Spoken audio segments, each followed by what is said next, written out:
Pelakunya laki-laki dan korbannya perempuan, tapi nggak bisa dipungkiri ada juga pasti. Yang pertama kita harus menghindari semua pertanyaan dulu. Jadi kalau misalnya kelihatan nih anaknya biasanya ceria, kok sekarang jauh lebih murung ya.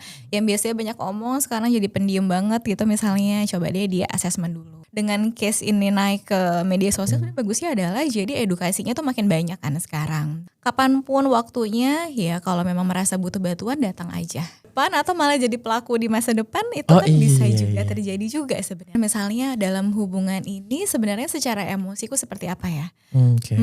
Apakah memberikan dampak positif pada emosi aku? Gak apa-apa, kita cerita-cerita aja, diskusi aja sampai ketemu apa yang harus aku lakukan ya. Podcast Pojok Obrolan Sehat Broadcast.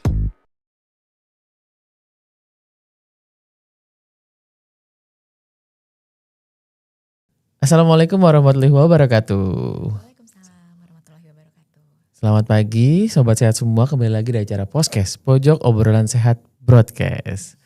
Nah, hari ini kedatangan lagi psikolog klinis kita Anindya Palita. Betul, selamat pagi. Selamat pagi, ini podcast terpagi kita hari iya. ini. Kurang dari jam 8 ya. Oh iya, langsung. Hari ini mungkin Sobat Sehat semua kita akan membahas tentang hal yang lagi 2 minggu atau 3 minggu ini lagi gencar-gencarnya di sosial media, di infotainment terkait dengan buku yang bisa kita download bersama-sama. Ya, betul. Kita download bersama-sama ya, tapi kita lebih akan ngebahas tentang apa itu child grooming. Oke, child groomingnya ya. Buat saya sebenarnya ini istilah yang secara jujur ini awam. Kalau saya tuh baru child grooming tuh apa sih sebenarnya? Terus akhirnya memberanikan diri untuk membaca bukunya, walaupun masih proses sekarang, masih proses dan menarik ternyata seperti ini. Mungkin itu yang mendasari kita semua akhirnya mau mendatangkan Mbak Anin untuk tanya-tanya sebenarnya. Fenomena ini udah lama atau memang sebenarnya ini kasusnya udah ya biasa terjadi dan mungkin kitanya aja yang belum tahu istilah-istilah ini gitu ya. Nah, ini kita akan ngebahas child grooming secara ya mungkin 20 atau 30 menit ke depan gitu ya Mbak. Tapi sebelum kita ke dalam pertanyaan yang lebih dalam lagi, bisa gak Mbak jelasin sebenarnya secara harfiahnya child grooming itu apa sih? Ke child groomingnya ya, bukan boleh dikit lagi Mbak. Bukan ke case tentang bukunya ya. Bukan. Jadi child groomingnya. Jadi kalau child grooming sendiri itu sebenarnya sebuah istilah yang mungkin banyak orang merasa apa ya, awam banget gitu ya. Nah, jadi sebenarnya itu adalah proses pendekatan. Pendekatannya itu biasanya perlahan-lahan, kemudian bertahap, tapi ada tujuan akhirnya yaitu manipulasi. Nah, manipulasi di sini bukan hanya di ranah seksual, tapi bisa juga manipulasi di ranah emosional dan juga psikologis. Gitu. Jadi biasanya prosesnya kan pelan-pelan ya, bertahap kayak PDKT aja, pelan-pelan bertahap, lalu pelan-pelan mulai dalam, mulai dekat, baru ada manipulasi. Manipulasinya, betul. Disitulah timbul manipulasinya.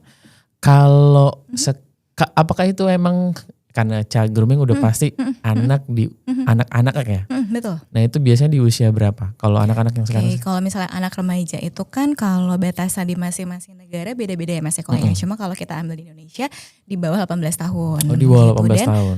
Tadi lupa disampaikan bahwa pelakunya atau yang melakukan pendekatan ini adalah orang yang berkuasa atau yang jauh lebih dewasa dibanding dengan usia anak. Gitu, dan dilakukan secara sadar oleh mereka karena melihat anak yang ini kayaknya rentan nih, anak yang ini kayaknya bisa nih nantinya dijadikan tempat untuk cerita, tempat untuk curhat sampai nanti lama-lama terpercaya nih sama orang dewasa ini. Akhirnya baru disitulah timbul manipulatifnya. Gitu. Nah, kalau misalnya di era yang sekarang nih, kan sekarang ada era yang digital.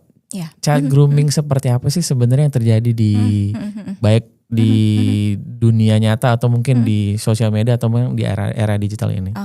Memang sekarang jadi banyak ya di era digital ya. Kenapa? Karena kan mudah sekali untuk kita bisa komen konten orang gitu, atau ngasih DM ke orang, atau mungkin di WA juga bisa aja, tiba-tiba chatting juga bisa. Jadi kalau misalnya secara online pun juga banyak yang terjadi. Jadi diawali dengan pelan-pelan kenalan dulu. Mungkin pada anak-anak, misalnya anak-anak yang kurang bisa beradaptasi di lingkup teman sebaya, misalnya dia nggak punya teman atau dia dibully sama teman-temannya gitu. Nah, biasanya dia akan lebih mudah untuk lebih mudah lebih percaya diri ketika berinteraksi secara online gitu. Misalnya ada tiba-tiba orang dewasa yang memberikan validasi atas prestasi dia misalnya, atau memberikan apresiasi juga pada apa yang dilakukan lewat online ya. Misalnya cantik banget fotonya gitu, atau bagus banget kontennya, bagus banget yang kamu gambar gitu misalnya. Nah kan pelan-pelan seperti itu sampai lama-lama jadi tempat curhat. Lama-lama nanti dipercaya. Anak mulai percaya nih bahwa orang ini baik sekali, perhatian sekali, nggak kayak ibu aku misalnya yang suka komentar-komentar tentang gambar aku gitu. Kemudian nanti pelan-pelan, oh ya boleh dong kirimin foto kamu gitu misalnya.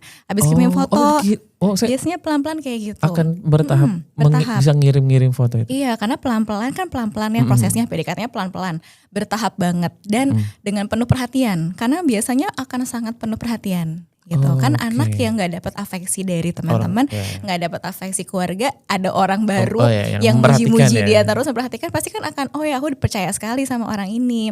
Akhirnya ngirimin foto wajah dulu mungkin awal-awal, lama-lama coba dong fotoin tangan kamu gitu, atau lama-lama video call yuk kita pelan-pelan gitu, sampai akhirnya anak pun ngerasa dependen nih.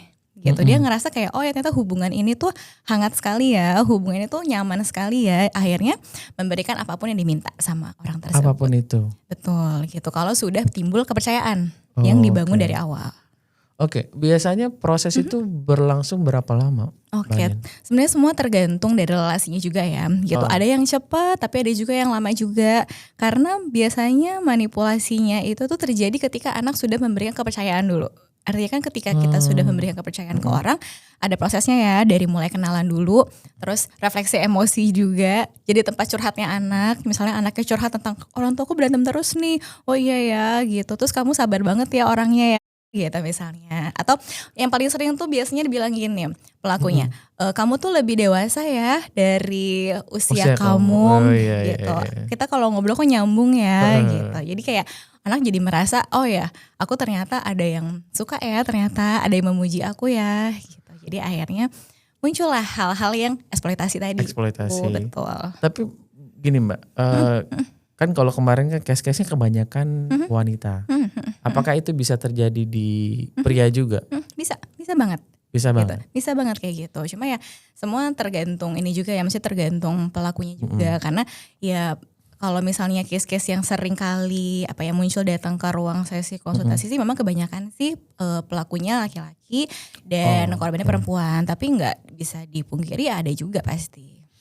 Kalau dari misalnya dari sudut pandang psikologi, sebenarnya tanda-tanda yang suka datang ke Mbak Anin ini yang udah ngalamin, dia kena child grooming nih, seperti apa sih tanda-tandanya sih Mbak? Sebenarnya nggak ada tanda-tanda yang signifikan sekali ya Mas Eko ya. Cuma yang paling sering itu biasanya dia mulai menunjukkan penarikan diri dari lingkup sosial, dia menarik diri dari keluarga juga. Kemudian yang kedua dia sangat protektif sama handphonenya, sama gadgetnya dan sama media sosialnya. Kemudian dia kelihatan sangat dependen juga pada handphonenya, kemana-mana dibawa, ditutupin misalnya, atau dikasih password macam-macam lah, akhirnya nggak ada yang bisa gitu. nggak ada yang bisa buka.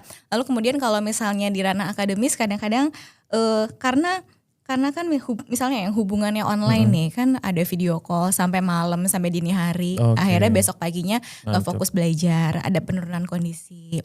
Atau ketika diajak sama teman-teman dia mulai nggak usah deh, aku di rumah aja, udah nyaman di rumah gitu misalnya. Jadi ada penarikan diri itu yang paling sering muncul biasanya. Paling sering muncul dan itu kadang disadari sama korbannya atau memang setelah jangka waktu yang lama baru disadari kalau ternyata saya kena eksploitasi nih. Biasanya sih jangka waktu akan sangat lama sih Mas Eko. Gitu, dan orang tua terutama ya kan melihat hubungannya cuma chat aja nih, hubungannya cuma teleponan aja nih, itu hal yang normal lah, yang penting nggak ada kontak fisik. Nah jangan-jangan nggak ada kontak fisik, tapi kan ada ya misalnya ada melalui video call atau melalui telepon juga, yang ke ranah-ranah eksploitasi seksual juga gitu. Nah bisa juga anaknya ini jadi mengembangkan rasa bersalah, mengembangkan rasa nggak percaya diri juga gitu. Karena udah terbiasa aku nyaman berdua aja sama orang ini. Aku udah nggak mau lagi sama teman-teman yang lain karena aku nggak dipercaya di sana. Akhirnya ya udah aku butuh dia aja gitu. Iya, aku cuma butuh dia. Nah kalau orang ini pergi, dia udah nggak punya siapa-siapa lagi. Tiba-tiba drop, jatuh gitu. Nah biasanya tuh kalau misalnya udah mulai ditinggalkan, udah mulai agak kasar secara omongan, udah mulai cuek, nah itu biasanya mulai tuh kondisi psikologis yang berubah. Yang biasanya awal-awal kan intens banget ya, pas PDKT tuh intens sekali. Lama-lama mungkin si pelakunya mau cari korban yang lain lagi. Oke. Jadi akhirnya mulai cuek dan lain sebagainya. Nah si anak yang tadinya dependen ke orang tersebut, ketika dicuekin biasanya kondisi psikologisnya drop. Nah itu biasanya baru mulai masuk ke ranah konseling, baru pada datang, baru ngerasa oh ya kok aku selama ini diginiin ya, kok mau aja ya. Mau aja, ternyata yang dilakukan itu bentuk eksploitasi ya. Eksploitasi biasanya. Tapi gini, kalau misalnya tadi kan Mbak Anin bilang kalau di situ ada peran orang tua. Iya. Kalau udah orang tua nih udah tahu tanda-tandanya anak ini akan yang tadinya mungkin ngobrol sama orang tua terus ternyata dia tadi menyendiri, maunya sendiri terus handphonenya mau dipegang aja itu. Sebenarnya apa yang dilakukan orang tua ketika sudah menemukan tanda-tanda itu? Pas udah ketemu tanda-tanda anak ngalamin tadi ya gitu. Yang pertama kita harus menghindari semua pertanyaan dulu. Oh jadi jangan bertanya malah? Jangan bertanya, jangan melakukan investigasi apapun. Jadi kunci utamanya adalah memberikan ruang yang aman lagi untuk anak. Kita posisikan diri di posisinya anak yang dia merasa kecewa, merasa tidak aman lagi. Kita bayangkan waktu di awal kenapa ya kok anak bisa mau ya sama orang itu gitu. Orang itu memberikan rasa aman ya. Berarti aku coba deh kasih rasa aman dulu untuk anak. Gitu. Jadi malah bersaing untuk memberikan rasa aman. Gitu. Jadi supaya anak merasa safe dulu. Merasa bahwa ternyata tidak hanya orang itu ya yang bisa memberikan safe place untuk aku. Ternyata orang tua aku bisa ya, bisa jalan-jalan dulu atau bisa ke salon dulu atau massage dulu. Dibikin tenang secara fisik dulu, relax. Kalau udah relax, baru pelan-pelan kita observasi secara psikologis. Misalnya dia kelihatan lebih murung atau lebih kelihatan sering nangis, kita refleksiin emosinya dulu, tapi tanpa bertanya. Kayak misalnya mama liatin adik tuh lagi sering murung ya, lagi sering sedih ya. Kalau mau cerita bilang aja ya gitu. Jadi kayak kita validasi dulu emosinya, refleksi emosi dulu. Baru kalau dia udah mulai cerita, misalnya bilang iya aku lagi sedih gitu misalnya. Nah baru deh mulai pelan-pelan bisa bertanya. Kalau dia udah sampai berani untuk bilang emosinya apa, baru pelan-pelan ditanyakan boleh. Ditanyakan. Tapi ya harus dikurangin investigasinya. Malah terkadang kayaknya ngomel-ngomel dulu. Iya pasti kelepasan ya. Kita kan kecewa juga pasti yang ngeliat anak diperlakukan seperti itu juga. Cuma kita harus bersaing juga sama si pelaku. Oh jadi orang tua malah jadi harus saingannya si pelaku untuk bisa memberikan rasa nyaman dan aman. Karena kenapa anak bisa percaya ke si pelaku? Kan karena dia aman untuk anak. Karena dia memberikan afeksi. Kalau dari awal dia suka marah-marah, dari awal dia cuek, anak tidak akan mau memberikan apapun untuk orang itu kan. Gitu. Jadi kayak ya udah saingan gimana caranya bikin anak merasa aman sama kita. Jadi baru kalau misalnya udah mulai kelihatan, dia udah mulai cerita, baru dia dibawa ke rumah sakit misalnya untuk konsultasi, asesmen dulu terkait sama kondisinya anak.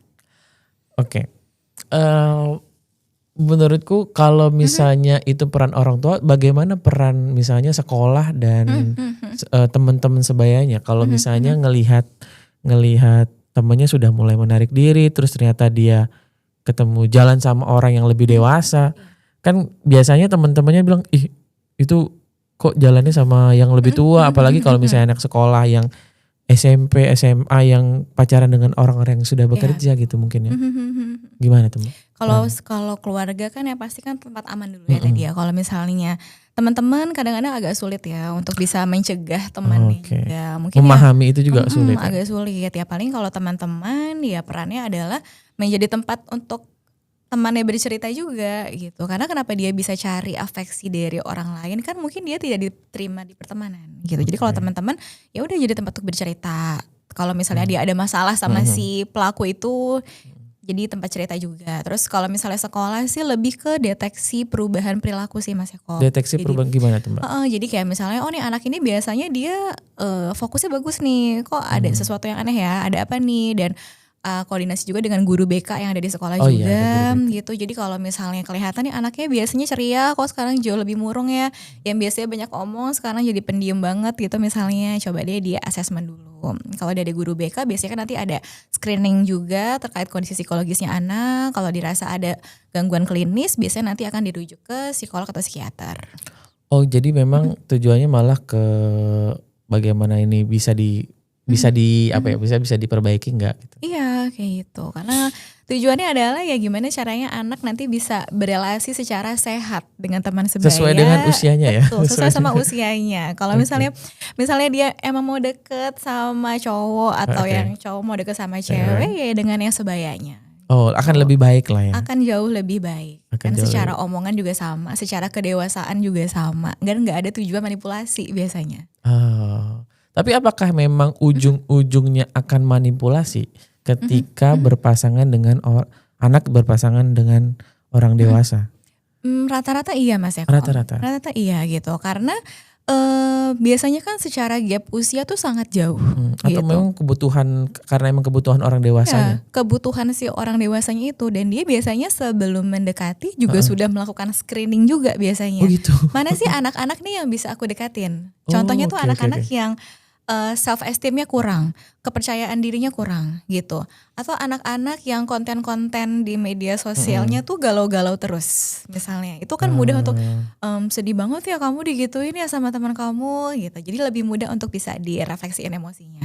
Biasanya dua itu yang paling kelihatan. Jadi di awal mereka pasti akan melakukan screening dulu. Kalau udah screening dipilih-pilih tuh nanti mana yang kira-kira bisa aku dekatin, baru deh terjadi. Memang sih complicated banget. Iya ya. Tapi kalau misalnya Mbak Anin sebagai psikolog, apa peran psikolog dalam hal ini untuk ya meminimalisir untuk datang ke psikolog sudah tingkat yang lebih parah gitu. Iya.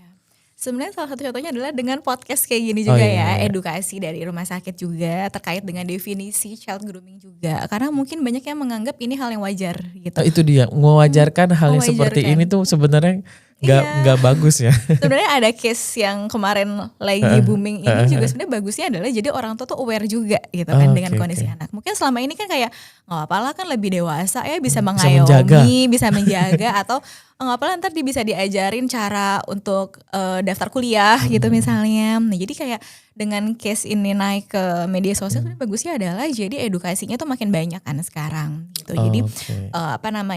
psikolog klinis pun juga ya salah satu job desk kan juga edukasi ya, edukasi terkait sama masalah psikologis. Kemudian yang penting adalah ketika nanti anak ada yang datang dengan kasus yang sama seperti ini ya asesmen, intervensi harus sedalam mungkin juga supaya nggak ujungnya itu jadi trauma-trauma relasi yang berkepanjangan pada kondisinya anak. Oke, kalau memang dia sadar di usia yang lebih tua gitu, maksudnya, oh ternyata dulu tuh waktu kecil tuh gue ngalamin child grooming nih, terus baru sadar ketika mungkin ada buku yang kemarin itu, terus kayak merefleksi lagi ke belakang, mas ternyata gue melakukan ini dan ternyata kena gitu. Nah, apakah itu telat untuk bisa dipulihkan lagi atau seperti apa Mbak Ani? Oke, sebenarnya sih nggak ada kata telat ya Mas Iya. Eko terhadap asesmen atau intervensi psikologis di berapapun usianya itu disadarin, nggak apa-apa datang aja gitu. Karena biasanya sih kenapa kita sadar karena kan ke-trigger ya. Ketika Iya. ke-trigger ada sesuatu yang kok agak mirip ya dengan kondisi itu. Jadi kapanpun waktunya ya kalau memang merasa butuh bantuan datang aja. Oke, jadi memang walaupun itu gapnya jauh, kalau memang ternyata oh ya gue butuh bantuan lagi nih, datang aja Datang tinggal. aja gitu. Karena biasanya ya kalau kita balik ke case tentang trauma itu baru terasa ya sekian lama setelah itu terjadi. Iya, gitu. iya, Jadi benar. mungkin bisa jadi 10 tahun baru sadar kalau kayaknya dulu aku merasakan ini ya. Atau pas baca buku yang lagi sering di-download ini Iya. baru ngerasa aku dulu pernah merasakan ini. Ya nggak apa-apa. Ayo kalau misalnya ngerasa ada yang salah nggak ya sama aku, ada yang ngeganjel nggak ya, datang aja ngobrol-ngobrol aja dengan psikolog, dengan psikiater. Siapa tahu ntar ketemu oh ya ada luka-luka yang belum aku sembuhkan ya ternyata. Oke, memang harus disembuhkan ya. Tuh. Biar nggak jadi masalah di masa depan. Nggak jadi masalah di masa depan atau malah jadi pelaku di masa depan itu Oh, kan bisa iya, juga iya. terjadi juga sebenarnya Oh, secara nggak Oh, sadar. itu Karena bisa jadi pelaku juga. bisa jadi bisa kalau misalnya bisa jadi atau enggak ya tergantung Tergantung kondisi orangnya, juga ya. ya gitu. Cuma kalau bisa ya bisa juga karena itu kan dianggap sebagai hal yang normal. Jadi oh nggak apa-apa ya ternyata kan aku dulu juga pernah kayak gitu juga.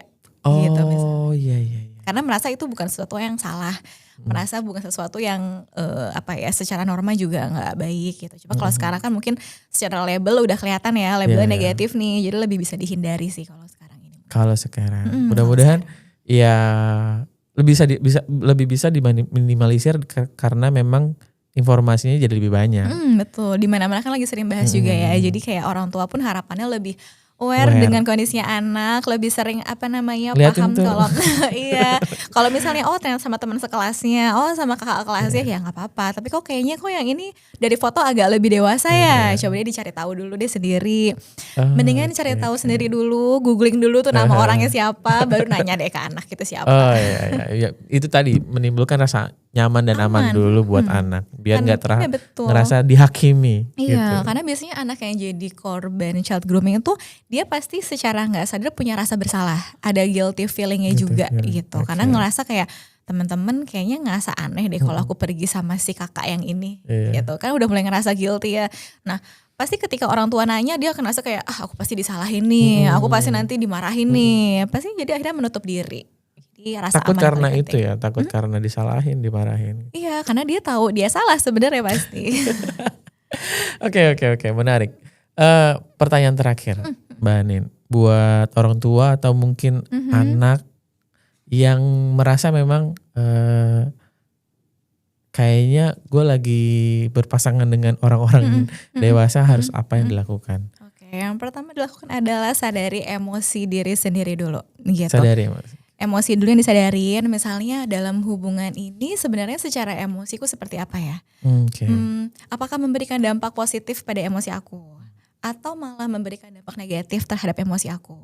Kemudian disadari kayak hubungan yang aku jalani ini sebenarnya tujuannya untuk apa ya? Gitu. Ada gak ya hal-hal yang sebenarnya kurang nyaman aku lakukan tapi harus aku lakukan menurut pasangan aku? Gitu. Jadi kunci di awal adalah menyadari emosi dan kebutuhan diri sendiri dulu.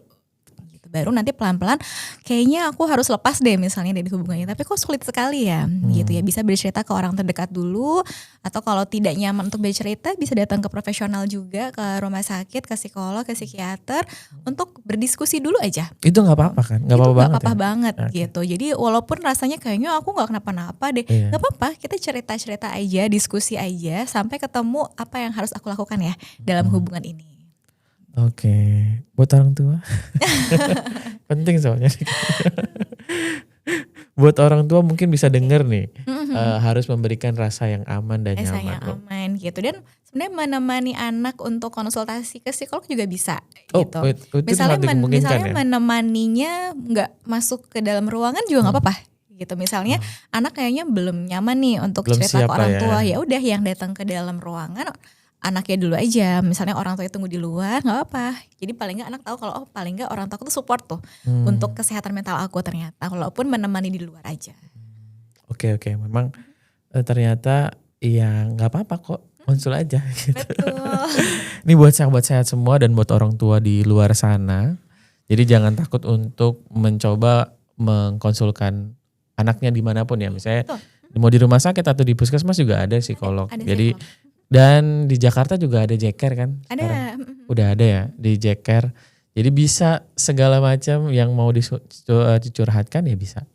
Jadi terima kasih Mbak Anin. Sama-sama Mas. Buat obrolan pagi yang lumayan ternyata udah lama. Untung udah ngopi. Udah ngopi. Oke, terima kasih Mbak Anin dan terima kasih buat sobat sehat semua yang sudah nonton. Semoga ini jadi informasi baru buat kita semua dan bisa bermanfaat untuk teman-teman semua. Sekian dari saya, kembali lagi nanti di acara podcast selanjutnya. Wassalamualaikum warahmatullahi wabarakatuh.